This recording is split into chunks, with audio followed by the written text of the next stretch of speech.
gostaria de começar a aula de hoje lendo mais uma vez a nossa introdução. E eu estou lendo novamente a nossa introdução porque eu gostaria que ficasse bem nítido na nossa mente, no nosso coração, que tudo que Jesus passou, o caminho da crucificação, tudo que ele passou por nossa causa.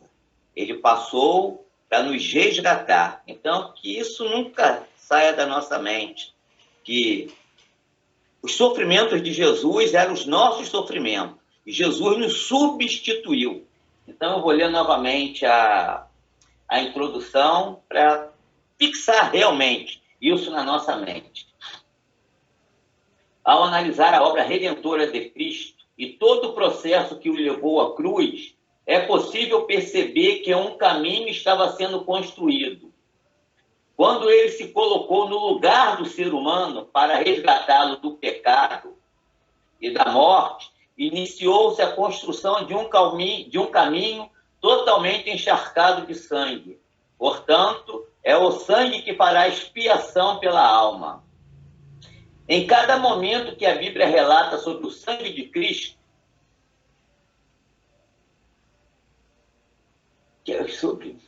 sobre o sangue de Cristo sendo derramado, há ali um resgate, um pagamento, uma quebra de corrente que prendia a humanidade em sua condenação. Ao passar por cada um desses momentos, lembre-se de que Cristo está ali porque tomou o seu lugar. Ele está ali como um substituto, fazendo o caminho que nós deveríamos trilhar. E esse caminho de sangue, recapitulando o que nós estudamos na semana passada, esse caminho de sangue começou lá no Getsêmani. E nós chamamos de agonia. A agonia que Jesus sofreu, que Jesus padeceu lá no Getsêmani, quando ele sabia que o dia havia chegado, que os pecadores iriam tomá-lo e ele teria que trilhar esse caminho de dor, esse caminho de agonia, quando ele sabia, né, que haveria o afastamento do Pai, quando que ele recebeu o pecado de toda a humanidade, e quando ele se fez pecado em nosso lugar, Deus não tem comunhão alguma com o pecado, e Jesus declarou: Deus meu, por que me desamparaste? Então, a agonia começou lá no Getsêmani. A perdição do homem, ela começou no jardim. O resgate do homem, ele começou também no jardim. E isso é muito sugestivo. O segundo local em que Jesus ele derramou seu sangue foi lá na presença de Pilatos, quando Pilatos mandou que Jesus fosse açoitado. E a Bíblia nos diz que esse castigo que Jesus sofreu é o castigo que nos traz a paz. A Bíblia fala que o castigo que nos traz a paz estava sobre ele, e sobre as suas pisaduras, sobre os seus açoites, nós fomos sarados. Então, os açoites que era para nós termos recebido, quem o recebeu foi Jesus em nosso lugar. O terceiro lugar em que Jesus derramou o seu sangue foi quando os soldados confeccionou uma coroa de espinho e colocou essa coroa de espinho sobre a cabeça do Senhor Jesus. Aí nós voltamos lá no Éden e nós vimos que a condenação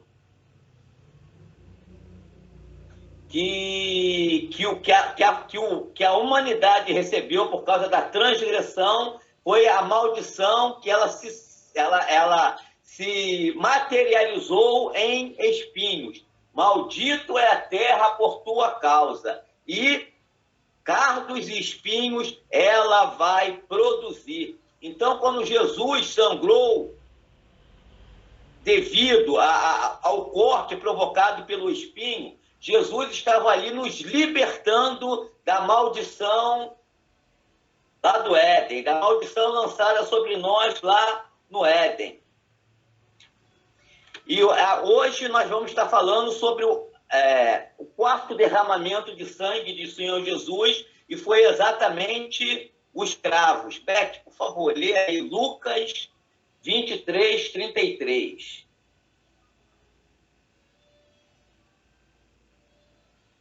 Quando chegaram ao lugar chamado Calvário, ali o crucificaram, bem como os malfeitores, uma à direita, outra à esquerda.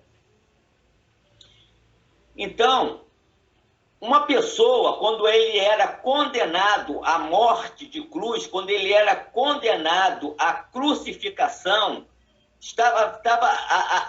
aquele ato simbolizava dizer que aquela pessoa era um malfeitor, que não havia mais condição de ser de resgate para ele, que não havia mais condição dele fazer parte da sociedade, que ele era uma pessoa incorregível, que a sua situação de crime era uma situação irreversível. Ele estava sendo afastado da sociedade. A morte de crucificação era a morte dos malditos. É como se todo mundo dissesse: para essa pessoa não há mais solução.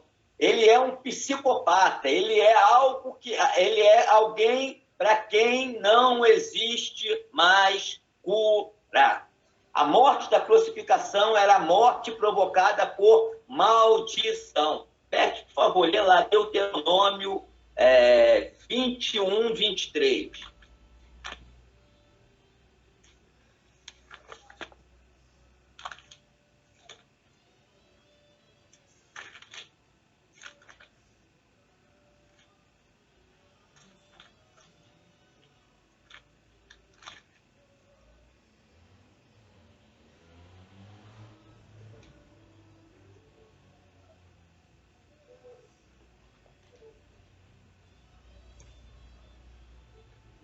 Se alguém houver pecado possível de pena de morte e tiver sido morto, eu pendurares no madeiro.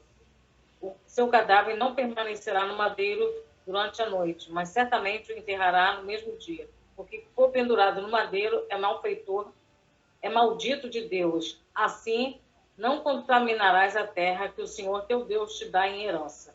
Lê também, por favor, Beth, Gálatas 3:13.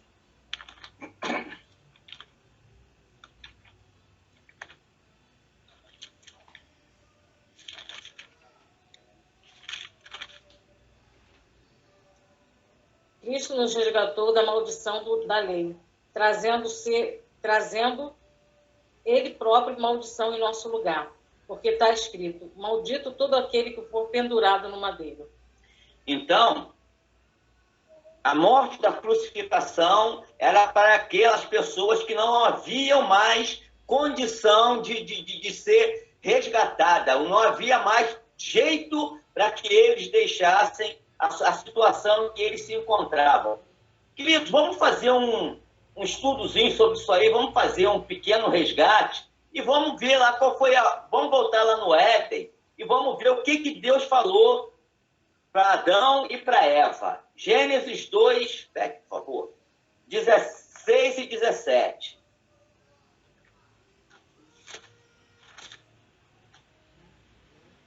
O Senhor Deus lhe deu esta ordem: de toda árvore do jardim comerás livremente, mas da árvore do conhecimento do bem e do mal não comerás, porque no dia que dela comer, certamente morrerás. Então a ordem para Deus foi não comer da árvore do conhecimento do bem e do mal.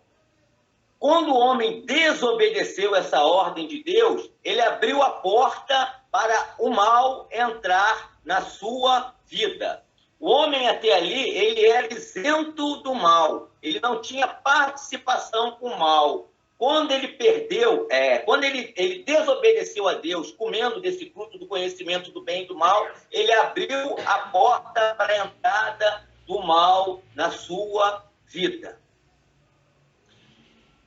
E é interessante que o homem ele passou a ser conhecedor do mal, mas o homem ele não tinha controle por esse mal que ele permitiu que entrasse na sua vida.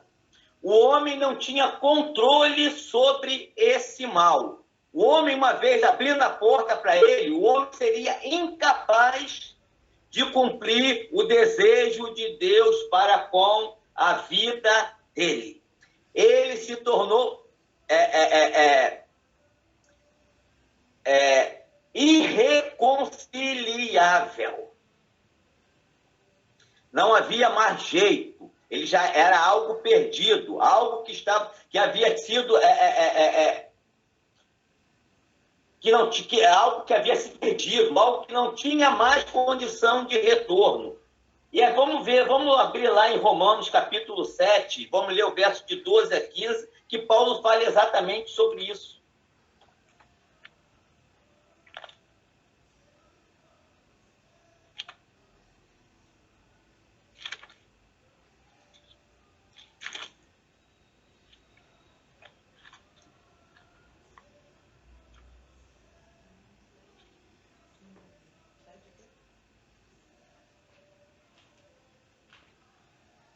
Por conseguinte, a lei é santa e o mandamento santo e justo e bom. Acaso o bom se tornou em morte? De modo nenhum. Pelo contrário, o pecado, para revelar como pecado, por meio de uma coisa boa, causou-me a morte, a fim de que pelo mandamento se mostrasse sobremaneira maligno. Porque bem sabemos que a lei é espiritual, eu, todavia, sou carnal, vendido à escravidão do pecado. Porque nem mesmo compreendo o meu próprio modo de agir, por não faço o que prefiro e sim o que detesto. Então, a lei seria a vontade de Deus para a nossa vida, mas por causa da minha natureza decaída, eu não tinha condição de cumprir a lei de Deus. Aí Paulo diz que o bem que eu quero fazer eu não faço, e o mal que eu não quero fazer está sempre diante de mim, ou seja, eu não tenho mais controle sobre o mal. O meu estado, ele é irreversível. E segundo, a condenação que havia, para esse tipo de pessoa, a condenação para ele seria a morte por crucificação, a morte no madeiro. E foi lá que Jesus foi morto. Foi lá que Jesus teve que derramar o seu sangue para ali pagar o nosso preço. Porque para mim era impossível fazê-lo. Bom, querido, Beth, para a gente entrar novamente naquilo que eu quero passar para a igreja hoje, lê, por favor, novamente Gálatas 3:13.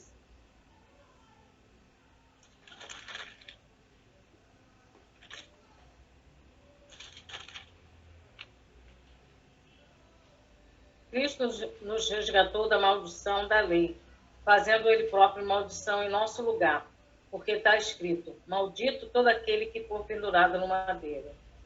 Então, nós fomos declarados malditos porque éramos irreconciliáveis. Queridos, vamos parar e vamos pensar. Então, porque eu sou irreconciliável, eu tenho que viver, já que eu tenho que viver sempre pecando e sempre na prática do pecado?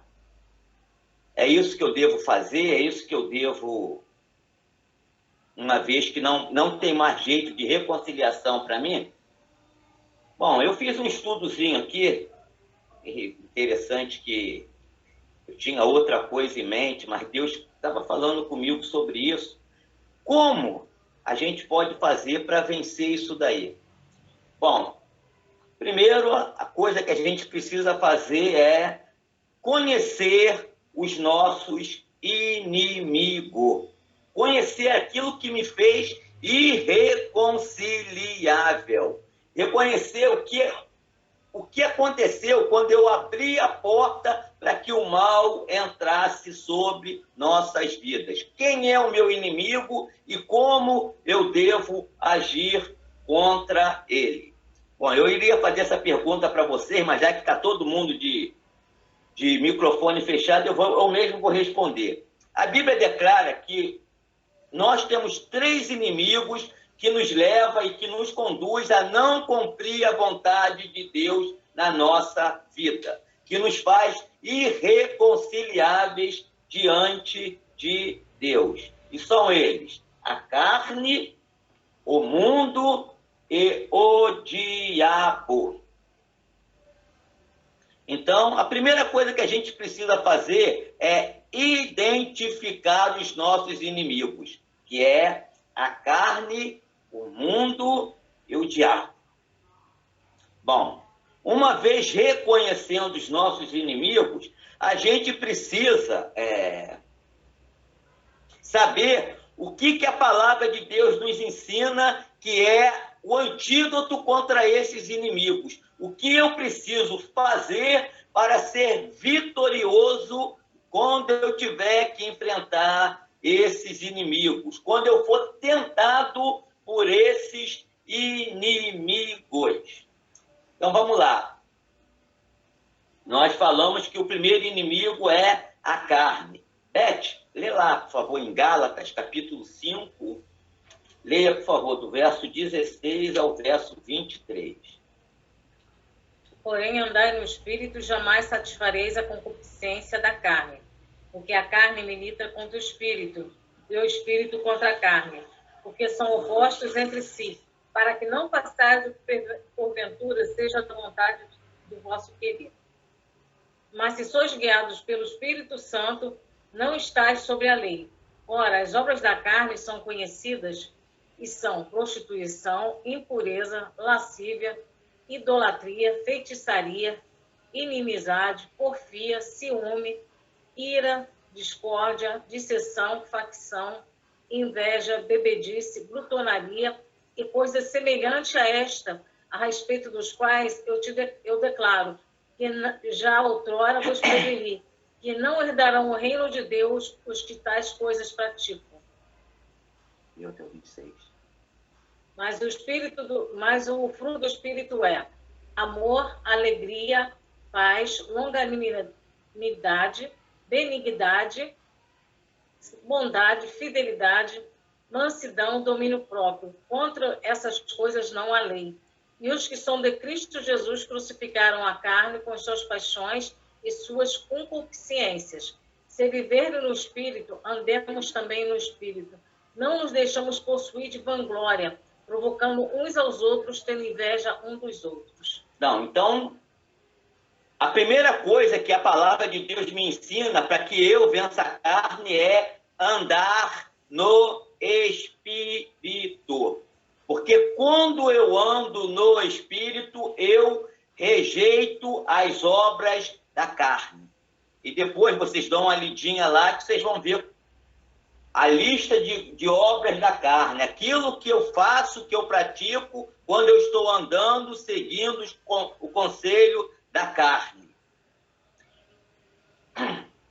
E a segunda, primeiro é rejeitar as obras da carne, e depois é cultivar os frutos do Espírito. Quando eu ando no Espírito, eu procuro cultivar aquilo que o Espírito de Deus traz para a minha vida. E os frutos do Espírito também estão lá. Depois vocês leiam de novo para que possa ver qual o tipo de coisas que nós devemos fazer. Para ver qual o tipo de coisa que nós devemos fazer. E a segunda coisa que a palavra de Deus me ensina é nós sermos de Cristo.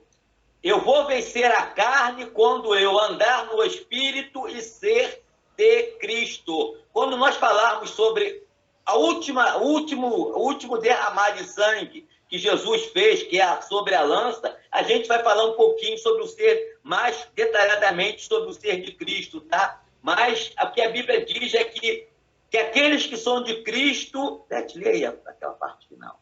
E os que são, a partir do verso 24. Os que são de Cristo Jesus crucificaram a carne com as suas paixões e concupiscências. Lê também o 25. Se vivermos no Espírito, andemos também no Espírito. Então, é ser de Cristo. E os que são de Cristo crucificaram a carne. Nós vamos falar sobre isso, e quando nós falamos sobre a lança, vamos falar também sobre o novo nascimento. E o segundo inimigo é o mundo. Beth, lê lá, por favor, Mateus 4, de 8 a 11.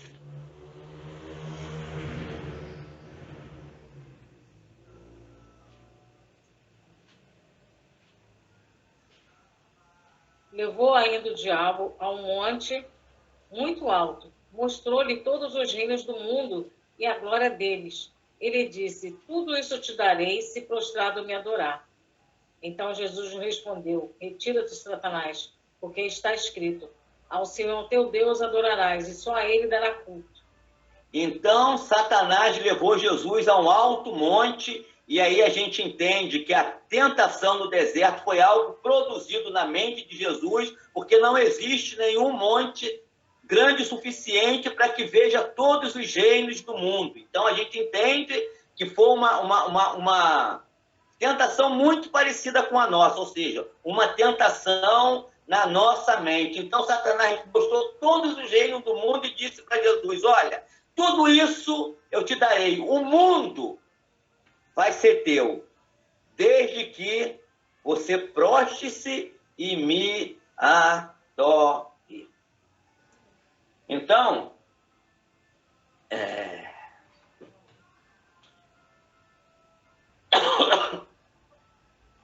aí está a tentação em relação ao mundo. E como a gente faz para vencer esse tipo de tentação? O que a Bíblia nos mostra para que nós devemos fazer para que a gente vença esse tipo de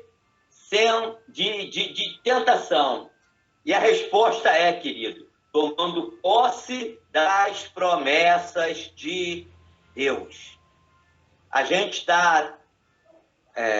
nós estamos no ano de 2021 e o que Deus deu para a gente nesse ano de 2021 é viver as promessas de Deus. E Renato está fazendo uma série de mensagens sobre as promessas de Deus, sobre nós tomarmos posse da promessa de Deus.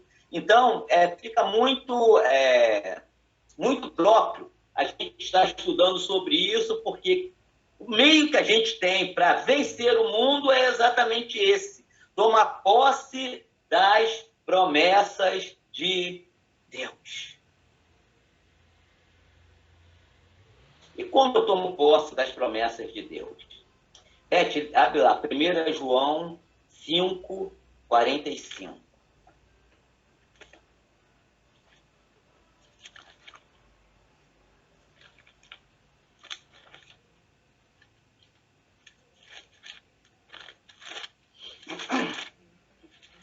Qual é a passagem, por favor? 1 João? Oi? 1 João? Peraí. 5, 4 e 5, não é 45 não, Beth, perdão. Obrigado, Valéria. 1 João, tem uma vírgulazinha aqui, tá muito juntinho, mas tem uma vírgula. 1 João 5, 4 e 5. Obrigado, Valéria. Porque todo que é nascido de Deus vence o mundo. E essa é a vitória que vence o mundo, a nossa fé. E quem é o que vence o mundo, senão aquele que crê ser Jesus, o Filho de Deus? Então, como eu venço o mundo? Eu venço o mundo tomando posse das promessas de Deus. E como eu tomo posse? Através da fé. João disse: eis a vitória que vence o mundo, a vossa fé. Queridos, o mundo nos oferece muitas coisas. E muitas coisas que o mundo nos oferece nos cobram um preço.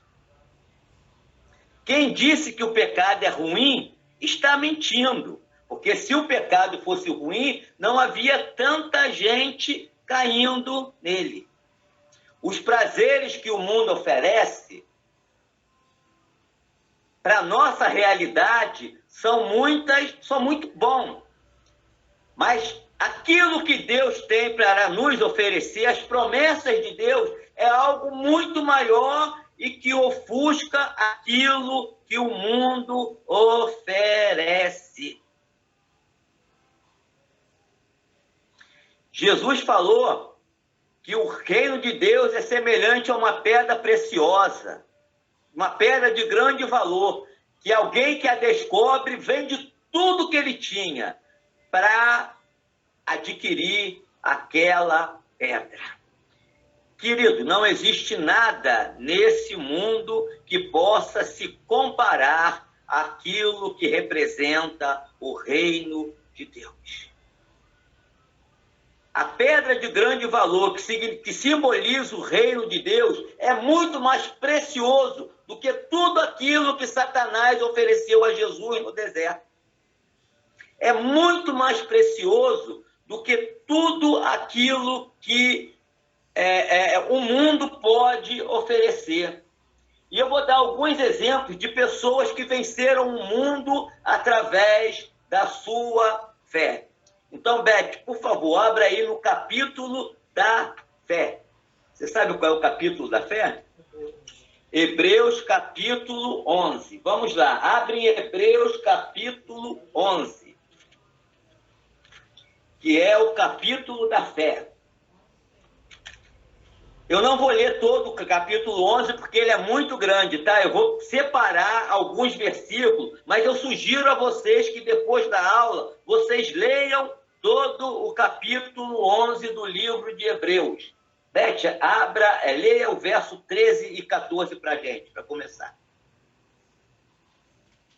Todos esses morreram na fé, sem ter obtido a promessa, vendo-as, porém, de longe e saudando-as, e confessando que eram estrangeiros e peregrinos sobre a terra. Porque os que falam desse modo manifestam estar procurando uma pátria. Obrigado, Beth. Então, a Bíblia traz uma série de heróis da fé, que nós podemos chamar de heróis da fé.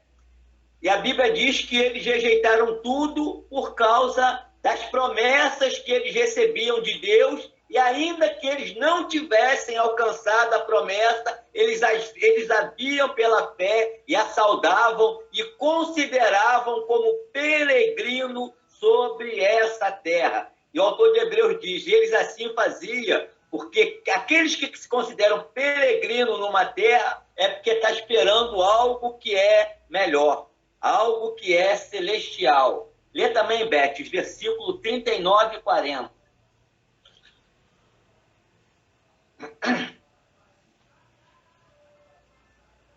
Ora, todos esses obtiveram bom testemunho por sua fé. Não obtiveram, contudo, a concretização da promessa, por haver Deus provido coisa superior a nosso respeito, para que eles, sem nós, não fossem aperfeiçoados. Então, eles venceram o mundo por causa das promessas. E Jesus? Como é que foi Jesus? Abre lá, Beth, por favor. Filipenses 2, de 5 a 11.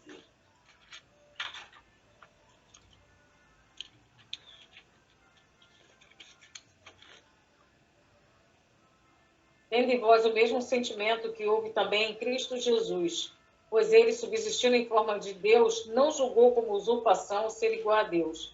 Antes, a si mesmo se esvaziou, assumindo a forma de servo, tornando-se em semelhança de homens e reconhecido em figura humana. A si mesmo se humilhou e tornou-se obediente até a morte e morte de cruz. Pelo que Deus também o exaltou sobremaneira e lhe deu o nome que está acima de todo nome, para que o nome de Jesus se dobre todo o joelho, e nos céus, na terra e debaixo da terra, e toda língua confesse que Jesus Cristo é o Senhor, para a glória de Deus. o homem Jesus, ele suportou tudo que ele suportou primeiro, para nos resgatar. Mas ele também tinha promessa da parte de Deus. E a Bíblia diz, o homem Jesus ele era Deus, mas ele assumiu a forma de homem. E foi obediente até a morte e morte de cruz. E aí ele recebeu a promessa que Deus lhe havia feito. O homem Jesus foi dado a ele um nome que está acima de todo o nome, para que, ao nome de Jesus, todo joelho se dobre e toda língua confesse que Jesus Cristo é o Senhor. Em relação a nós, por que nós podemos rejeitar as coisas do mundo? O que a palavra de Deus nos promete e nos dá como promessa? Beth, abre lá em 1 Coríntios 2, leia o verso 9 para a gente, por favor.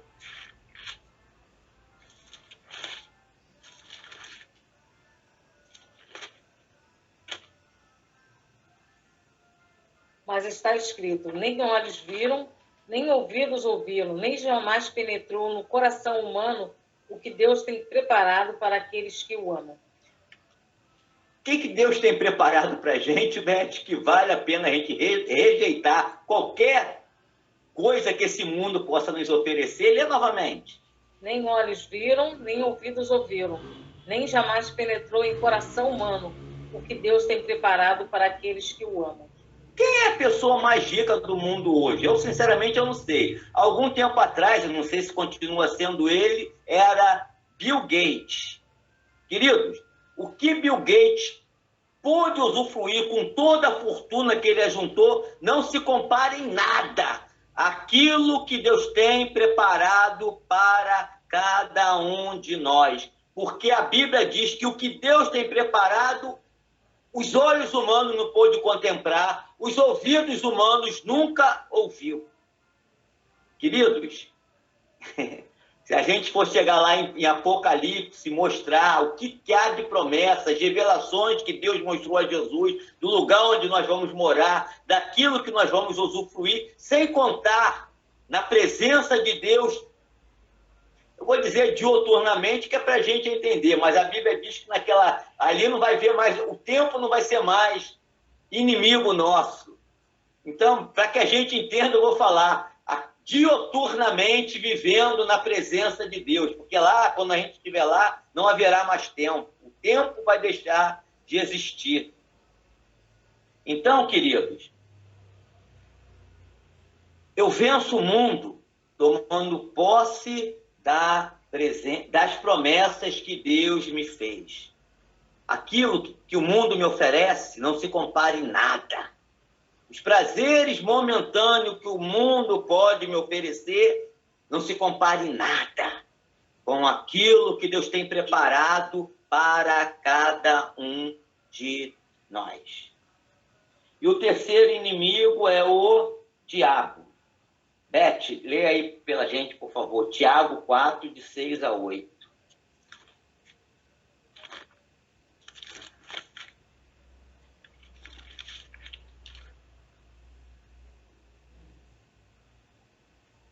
Antes, ele dá maior graça pelo que diz. Deus resiste ao soberbo, mas dá graças ao humilde. Sujeitávamos, portanto, a Deus, mas resisti ao diabo, e ele fugirá de vós. Chegai-vos a Deus, e ele chegará a vós outros. Purificai vossas mãos, pecadores, e vós que sois de ânimo dobre, limpai o coração. Amém. Lê o 7 para a gente, por favor, Beth. Novamente, por gentileza.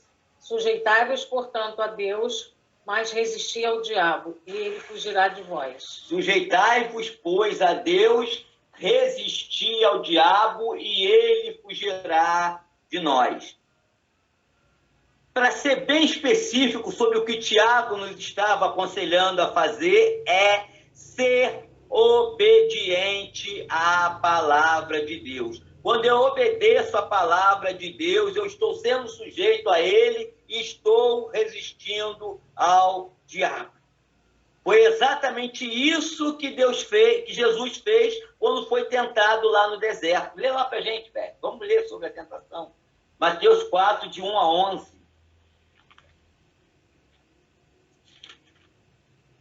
A seguir, Jesus foi levado pelo Espírito ao deserto para ser tentado pelo diabo. E depois de jejuar 40 dias e 40 noites, teve fome. Então o tentador, aproximando-se, lhe disse: se és filho de Deus, manda que essas pedras se transformem em pães. Jesus, porém, respondeu: está escrito, não só de pão viverá o homem, mas de toda palavra que procede da boca de Deus. Então o diabo levou a cidade santa, colocou sobre o pináculo do templo e disse: se és filho de Deus, atira-te abaixo, porque está escrito, aos seus anjos ordenará a teu respeito para que te guardem. E eles te sustentarão nas mãos para não tropeçares em alguma pedra. Respondeu-lhe Jesus: também está escrito, não tentarás o Senhor teu Deus. Levou ainda o diabo a um monte muito alto, mostrou-lhe todos os reinos do mundo e a glória dele. Ele disse: tudo isso te darei, se prostrado me adorar. Então Jesus lhe ordenou: retira-te, Satanás, porque está escrito, ao Senhor teu Deus adorarás e só a ele dará culto. E com isso o deixou o diabo, e eis que vieram anjos e o serviam. Jesus fez exatamente isso. Ele foi submisso a Deus e resistiu ao diabo, sendo obediente à palavra de Deus. Toda vez que o diabo oferecia alguma coisa a ele, ele dizia: não, porque está escrito. Então, queridos, isso aí é o que a Bíblia nos mostra, o que nós devemos fazer para vencer a nossa natureza, pecaminosa. Esse é o caminho. Jesus, ele pagou o preço que nós não poderíamos fazer. Sendo morto na cruz do Calvário, se fazendo maldição no nosso lugar. Ali Jesus derramou o seu sangue na cruz. Porque sem derramamento de sangue não há remissão de pecado. Jesus ali derramou o seu sangue no gemino do pecado, da maldição, de sermos irreconciliáveis. E para que a gente possa trilhar nesse caminho, esse estudo de hoje é o que a palavra de Deus nos apresenta para que nós sejamos vitoriosos contra os nossos inimigos, contra a nossa própria natureza. Mas isso só é possível através do novo nascimento. Mas eu não vou continuar esse estudo hoje, não, porque já são 20 para as 8, nós já avançamos já mais de 10 minutos do nosso tempo e ainda tem que abrir para que vocês falem, para que tirar dúvida, colocação de vocês e a parte do nosso pastor Renato. Então, na semana que vem, tá, Renato? A gente vai falar sobre o último derramamento de sangue, que foi a lança que cortou o lado do Senhor Jesus. Amém? Agora vocês podem abrir o microfone de vocês aí, se tiver alguma dúvida, alguma colocação, algo que vocês gostariam de compartilhar em cima desse estudo.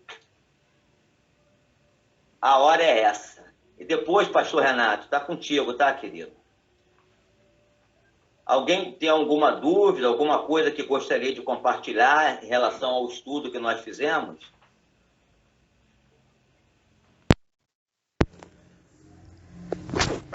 Não tem ninguém? Ficou bem explicado, não teve dúvida nenhuma? Vocês não querem acrescentar algo que possa melhorar o estudo, com certeza, que possa trazer algo que possa acrescentar ao estudo? O momento é esse, tá? Se vocês tiverem alguma experiência, algo que vocês queiram compartilhar, ainda dentro da palavra de Deus, que vocês queiram compartilhar, o momento é esse. O importante é a gente absorver o máximo possível. Alguém falou aí, quem foi? Eu. Fala, Bruno.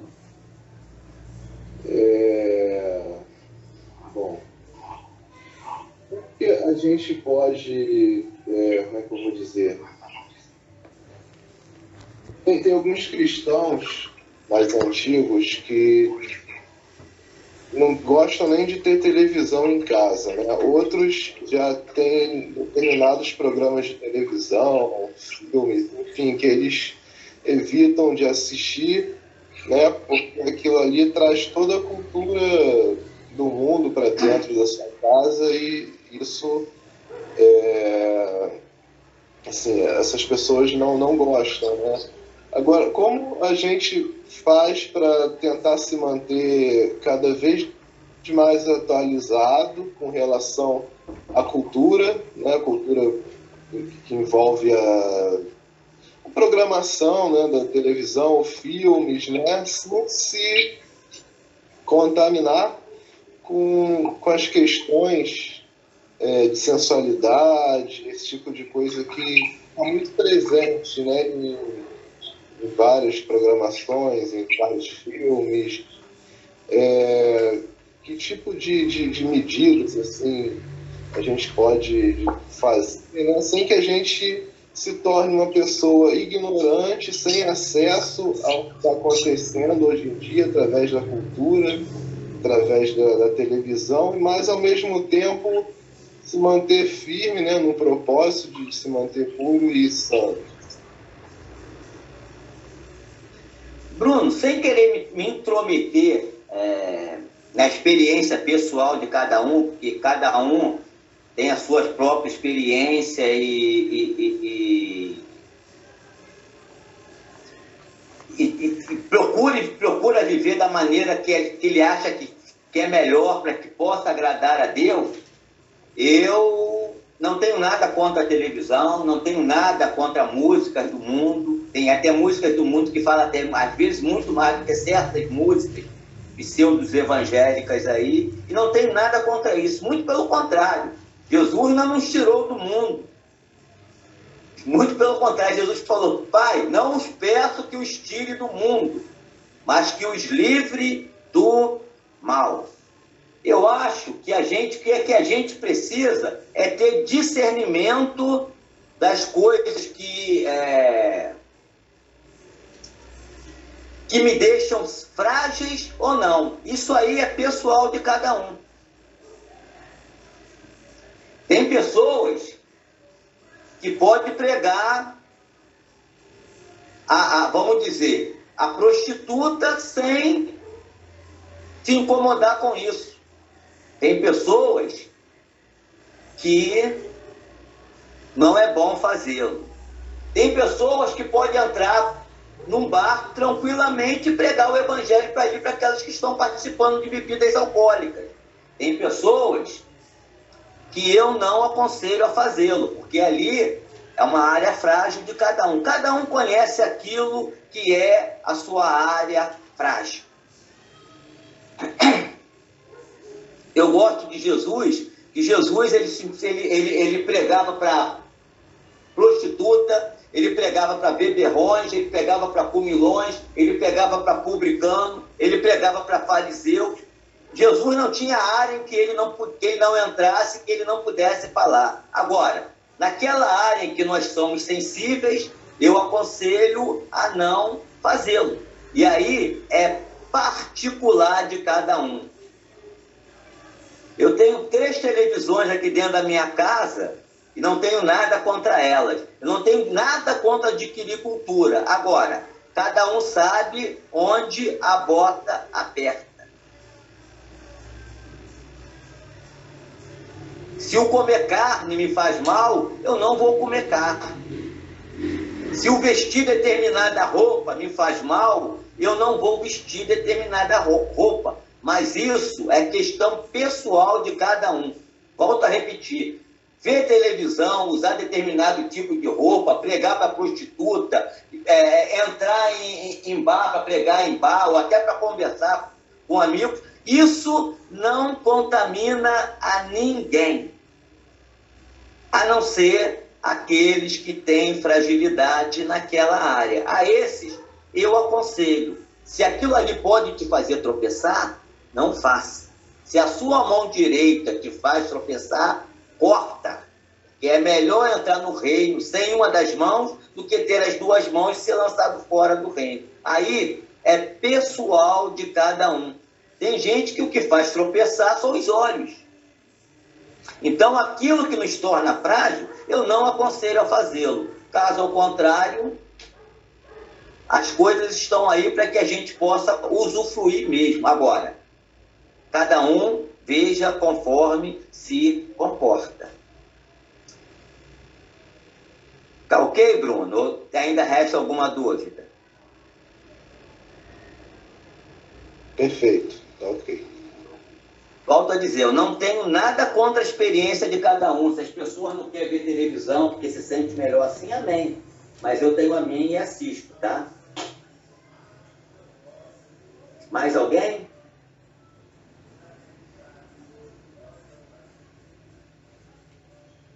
Mais alguém, dou-lhe uma. Mais alguém, dou-lhe duas. Mais alguém, dou-lhe três. Vendido para o meu pastor Renato. Só para acrescentar aí, porque nessa colocação do Bruno. Renata, depois que o Renato terminar a parte dele, aquele hino que eu te pedi para você tocar, você pode tocar para gente? Valeu, obrigado. 1 Coríntios capítulo 10, estão me ouvindo? Que o Jô fez sinal que não estava me ouvindo. 1 Coríntios capítulo 10 fala da liberdade do cristão. Aí o 10, 23. Tudo é permitido, mas nem tudo convém. Tudo é permitido, mas nem tudo edifica. Né? Se não me edifica, aí eu vou avaliar o que eu ganho, o que isso me traz, o que isso me acrescenta. Então, o fato de ser secular não quer dizer que possa me acrescentar nada. Vou dar um exemplo assim, muito, muito prático para nós.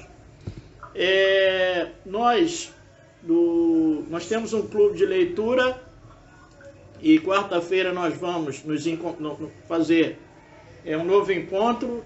Estamos lendo nesse mês o livro Cartada Final, que fala lá do corredor da morte dos Estados Unidos. E é interessante porque nós não lemos um livro evangélico sequer nesse período todo, até porque o clube ele não é da igreja. Ele tem um núcleo conosco.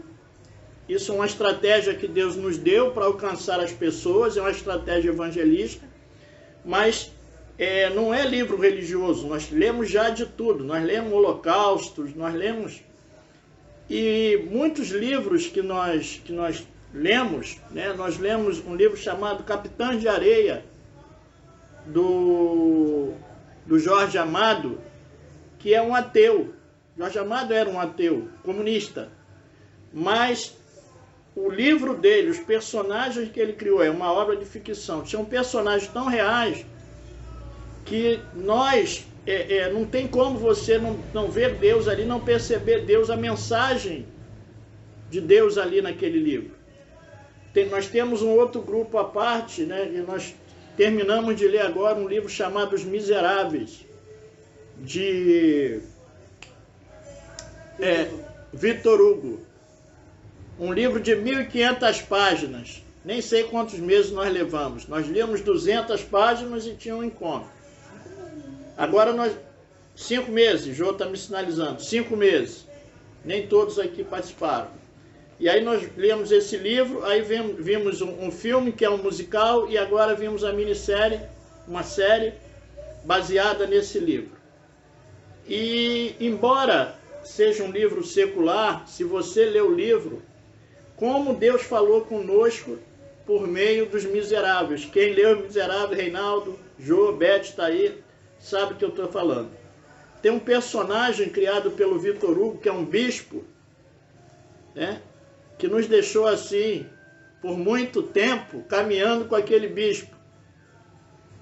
Né? Quem leu, eu digo até para você ler, que é fantástico esse livro. E a história é de um homem, um ex-presidiário, né, que sai lá da cadeia, rejeitado por todo mundo. Aquele homem saiu da condenação, ficou acho que 25 anos, eu acho. Depois vocês me corrigem aí, os miseráveis que estão de plantão aí me corrigem, isso é uma brincadeira nossa. Acho que foi 25 anos lá de condenação. E ele sai dali e ele foi visto pela sociedade como condenado. Ele pagou a pena dele, mas ele ainda estava, para a sociedade, ele estava condenado, porque ele era um ex-detento. Ele chega numa cidade, ele é rejeitado por todos, ele tinha dinheiro para se alimentar, ele chega numa estalagem e não recebe, porque ele tinha uma carta, né, amarela lá que dizia que era a carta de sentença de saída dele lá da prisão. E aí todas as portas se fecharam. E alguém indica uma porta para ele, que era a porta justamente desse bispo, que era um bispo católico lá. E ele vai, e ele bate na porta, e a porta estava aberta. E ele entra e é acolhido pelo aquele homem. E é interessante que o bispo faz uma citação muito profunda, que ele fala para uma camareira dele, para uma ajudante dele lá, que o ajudava lá. Fala para ele, existem duas portas que não podem se fechar. Existem duas portas que precisam estar permanentemente abertas. Uma é a porta do médico, porque tem que ficar 24 horas, porque a pessoa pode passar mal de madrugada e o médico tem que socorrer, porque o médico trabalha pela vida. Então a porta tem que estar aberta. E a outra porta é do bispo, para acolher aquele que tem uma necessidade de acolhimento. Então por que eu estou dizendo isso? Porque essa é uma leitura secular. E aí não tem como você não ver uma mensagem de Deus através de uma visão dessa. Isso é só uma pequena amostra, porque tem muito mais. Se eu abrir aqui para aquele os miseráveis falar, nós vamos ver como nós vimos Deus a partir dessa condição. E aí, hoje pela manhã, na mensagem lá que a gente refletiu, a gente compartilhou, né, eu citei um homem chamado Nelson Mandela, e falei até do filme Invictus, que eu aconselho todos a ver o filme Invictus. Mandela, ele não era um cristão, mas Mandela tinha um comportamento, tinha ações mais cristãs do que muito cristão. Uma ação de amor. Um homem que ficou 27 anos preso, e quando ele sai livre daquela cadeia. E ele pregava um amor. Aí você diz, mas como é que pode ser isso? E aí nós vamos lá por uma coisa que o Reinaldo gosta muito, que é um livro também que nós temos que ler, e nós vamos estudar esse livro, em um momento oportuno nós vamos ler. Vamos estudar aí. Eleitos, mas livres. Na queda que nós vimos aí, que ele está falando que houve a queda, e pela queda todo o caminho que Cristo fez para nos reconciliar com Deus, né? O homem foi criado à imagem e semelhança de Deus. E na queda a imagem não é perdida totalmente, ela é distorcida. E aí a gente consegue ver em algumas situações seculares a presença de Deus, que é a presença de Deus no homem. Ela é distorcida, mas a presença de Deus está ali. Então, à medida que nós, como ele falou, como resistir à questão da carne? Por meio do Espírito. Cheio do Espírito não satisfará a vontade da carne. Então, quando a gente está nessa condição, a gente consegue ver coisas que normalmente a gente não vê. É uma leitura diferente. Uma coisa que me chama muita atenção é a questão da cosmovisão. O que é isso? A visão que você tem do mundo. Antes de Cristo na minha vida, como que eu olhava o mundo? Eu olhava o mundo pela ótica do pecado. A partir de Cristo eu olho pela ótica da santidade. Então é uma outra condição. Eu costumo pensar no seguinte, você olha para Marcos, né? Você olha para o Bruno, você olha para o Reinaldo, né? Depois que você se converte, que você nasce de novo, a embalagem é a mesma, mas o conteúdo é outro. Lógico que quando muda o conteúdo, a embalagem melhora, né? Eu conheço um rapaz, eu já falei dele aqui, que quando ele se converteu, depois ele falou para mim, poxa, eu me olhei no espelho ontem, pô, mas eu sou bonito. Eu era muito feio. Quer dizer, o pecado é feio, né? Então é essa transformação, é essa mudança. Esse estudo ele é muito próprio. Para fechar aqui, para eu não me alongar mais do que eu já me alonguei, eu tinha separado só 2 versículos aqui, que acho que não por acaso foi o que o Reinaldo fechou a aula, que ele falou. Como que você fechou a aula? Você citou o quê? O novo nascimento. Você falou isso, nós vamos ver depois, não vamos entrar aí. E era justamente o texto que eu separei aqui de 2 Coríntios, capítulo 5, 17, que diz assim: portanto, se alguém está em Cristo, é nova criação. As coisas antigas já passaram, eis que surgiram coisas novas. Aquele que está em Cristo, nova criatura é. As coisas velhas já passaram, surgiram coisas novas. Tudo isso provém de Deus, que nos reconciliou consigo mesmo por meio de Cristo e nos deu o ministério da reconciliação. A ação de Cristo, todo o caminho, era nos reconciliar com Deus daquela separação que tinha feito. E tem mais, né? Ele não só nos reconciliou, como eu estava falando pela manhã, ele não só nos reconciliou, ou seja, que Deus em Cristo estava reconciliando o mundo consigo mesmo, não levando em conta os pecados do mundo. Portanto, somos embaixadores de Cristo, como se Deus estivesse fazendo seu apelo por nosso intermédio. Por amor de Cristo, suplicamos, reconcilie-se com Deus. Então, ele, além de nos reconciliar, ele ainda nos usa, né, como instrumento dele, como embaixadores, representantes dele, para que outros tenham oportunidade, assim como nós, serem reconciliados com Deus. Então, esse estudo é maravilhoso para a gente entender como que nós fomos reconciliados, como que foi esse processo.